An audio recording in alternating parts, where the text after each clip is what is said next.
MLB's Home Run Derby was going on in Arlington, Texas. Teoscar Hernandez is the 2024 Home Run Derby champion, first Los Angeles Dodgers player to win the Home Run Derby. Absolutely nobody is talking about that this morning. Everybody is talking about the National Anthem. There was a National Anthem. It was sung. Yep.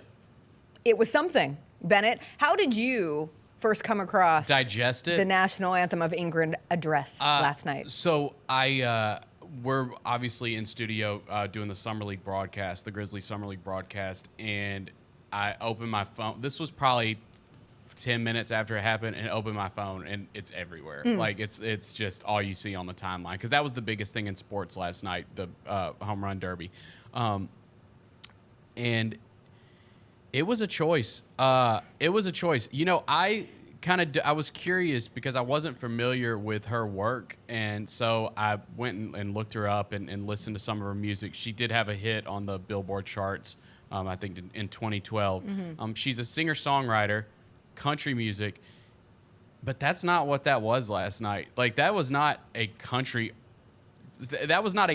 version of the National Anthem. And when you listen to her music, it doesn't even sound like whatever that was she did last night. I don't understand what really happened there.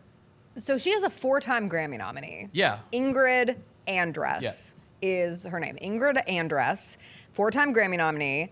I was unfamiliar with her work. I started pulling up some of her songs. She collaborated on a song called Bed on Fire with Teddy Swims, who's a singer who I've just recently gotten into. His album, I've Tried Everything But Therapy, I have enjoyed. So I'm like, okay, she has some collaborations with bigger artists. She is successful. I had never heard of her. So as all of the tweets are coming through my timeline beginning to say this is one of the worst national anthems of all time, my first thought is, I don't know who this person is. So you go down the deep dive, and I didn't even listen to the anthem because the anthem's a long song. Yes. Like, it's not just a 20-second video clip. You need to watch the whole thing. And so I waited until we were at a commercial for the Grizzlies game, and I thought, certainly this can't be as bad as everybody's saying. It's worse. I felt so bad for this young woman who many people were introduced to for the first time yesterday. Like, the last thing you want as a national anthem singer, and seeing within the moment last night of Alec Boehm, he is the Draymond Green. Like, we had Draymond Green making the faces during the Fergie National Anthem at the NBA All-Star Game a couple years ago. Last night, he is him. He is all of us. And you don't want to be looped into the same sentence as Fergie. I think every artist goes in hoping, praying, maybe I will reach Whitney atmospheres, but God, don't let me reach Fergie depths. Yeah. And you were in the Fergie depths. You know, it's weird. Like, I have a theory on what I think happened, because when they do the national anthem here at FedEx Forum before a Grizzlies game, they have rehearsals. Like, they practice. Like, we'll be setting up for the game, for the broadcast, and see the person come out and sing the national anthem to an empty arena, right, and do a practice run. And so you would think that somebody heard this before the actual performance, that she went out there and did a practice run.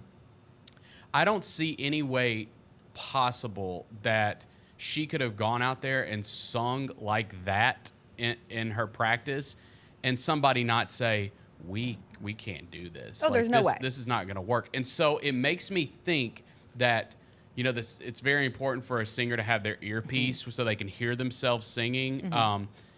I wonder if there was some kind of malfunction there, because the notes were all over the place. And again, I'm not like super musically inclined, but I know a good tune when I hear one, and that was all over the place. I mean, the pitches were up and down.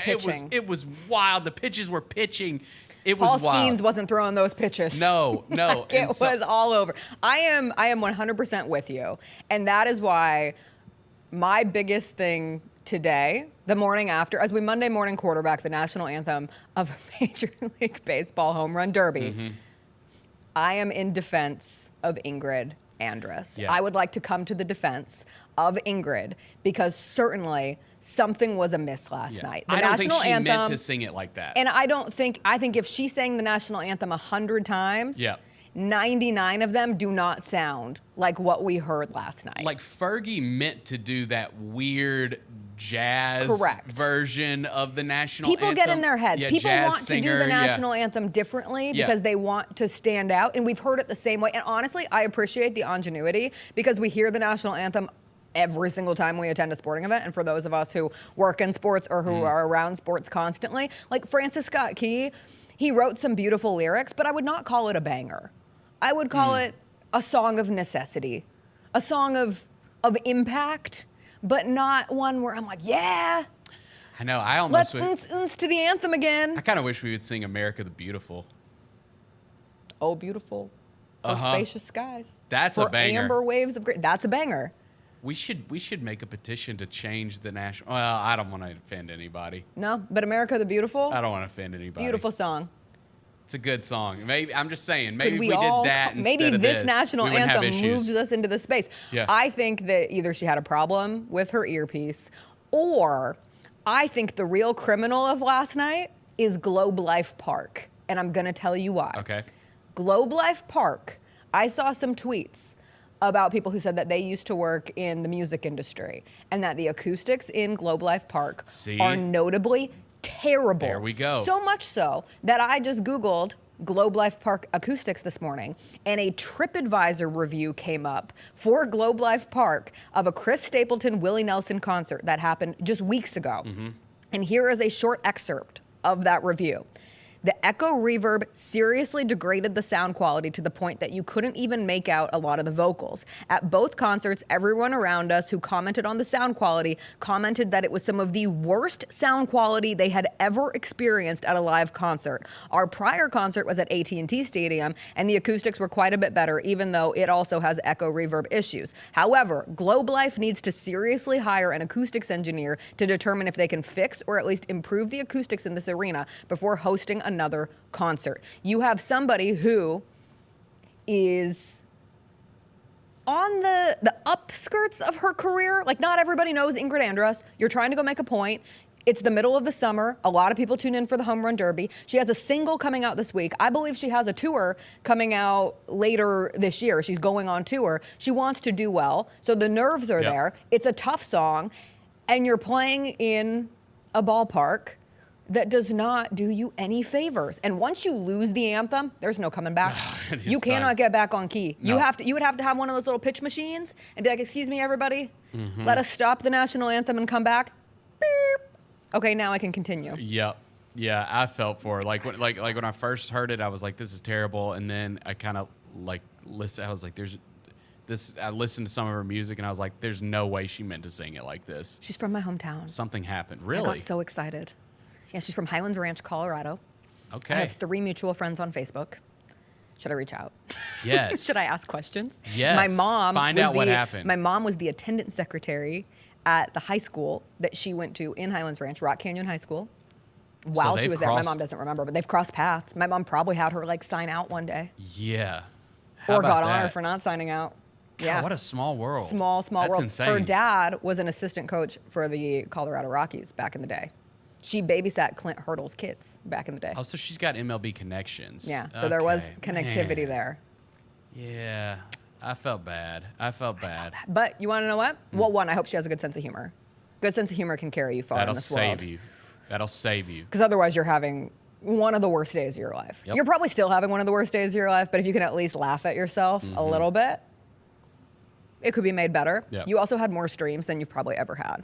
How many streams do you think she got overnight? I don't know the number. The limit does not exist. I went and listened to her music. I listened to 4 songs. Yep.